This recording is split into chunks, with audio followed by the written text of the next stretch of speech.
Today's video is going to be something of a public service announcement from me to all of you, my fellow basketball fans.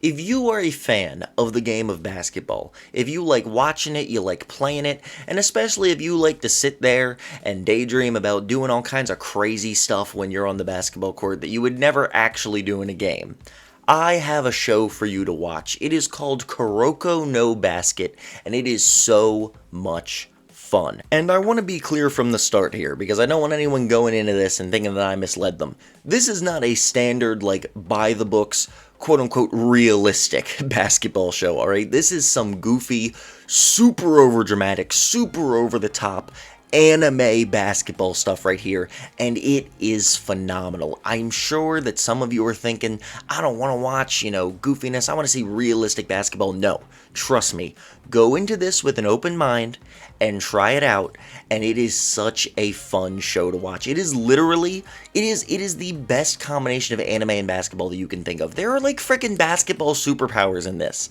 There's a dude who like never misses his threes, he can shoot them from the full court. There's a guy who can like copy anyone else. There's a guy who can like see into the future. People go into this thing called the zone where they're in like basically Super Saiyan mode. It's so ridiculous. And it's phenomenal. I absolutely love it. I know it sounds silly, but seriously, this show, like, if you're not a big anime person, you won't understand. You gotta watch it. But, like, the way that they do the drama, you really get into it. The basketball games feel like fights. They feel like a Dragon Ball fight. It is so freaking cool. And I'm, like, nerding out here. Sorry, I'm gonna try to tell you, like, actual things about the show instead of me just sitting here and being like, oh, it's epic. So, like, the main character, Kuroko, right?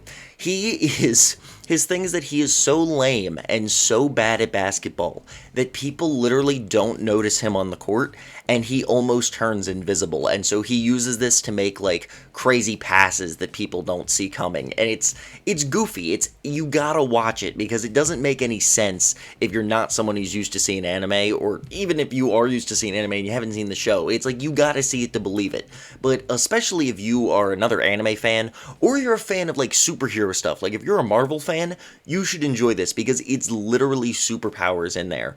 And they still managed to get a lot of really good themes in the show. They got the whole thing. It's standard shonen stuff. It's like, oh, it's the team, and my teammates give me powers. It's the power of friendship. It's the same as every other shonen anime in existence. But if it ain't broke, don't fix it. There's a reason why all these shonens use the same theme. It's because it makes you feel things, dang it. And they're really darn good at that. So the show is not too long. It's only 3 seasons. I believe there's about 20 episodes a season, and the average episode's like 20 minutes long. So realistically, not a difficult watch, not something you really gotta dedicate yourself to over a long period of time, like a whole lot of shows are these days. Certainly for me, it's difficult to make myself watch anything longer than 20 minutes. So if you're like me, that's another bonus for the show.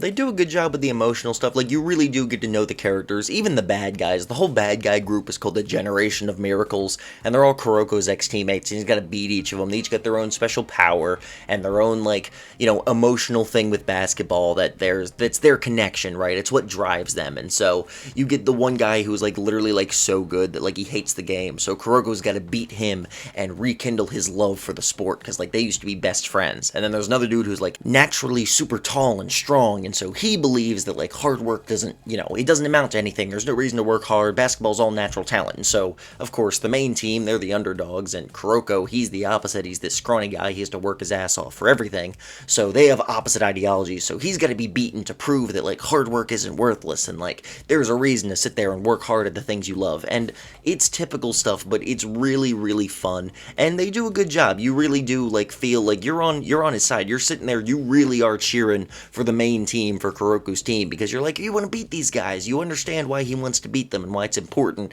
not just for the basketball team, but emotionally, why you want to beat these dudes. So it keeps you hooked. Long story short, very, very fun show. It's over dramatic. quick. It's a great time, especially if you are already an anime fan, but even if you're just a basketball fan, if you enjoy basketball, I really recommend you give this a try. Maybe it'll get you into anime as a genre, but even if it doesn't, this show is just so much fun and so clearly made from a place of love of basketball. The creator obviously loves the game. He puts homages in there to old NBA stuff, and you can just tell that he made this for fellow basketball fans who want to see this kind of stuff in an over-the-top anime form. Please go and check out Kuroko no Basket. You will be doing yourself a favor, and if you have seen the show or you end up watching the show, please let me know what you think of it and we can dork out together in the comments. Thank you all for watching, and I hope you go and check out Kuroko no Basket. You're welcome.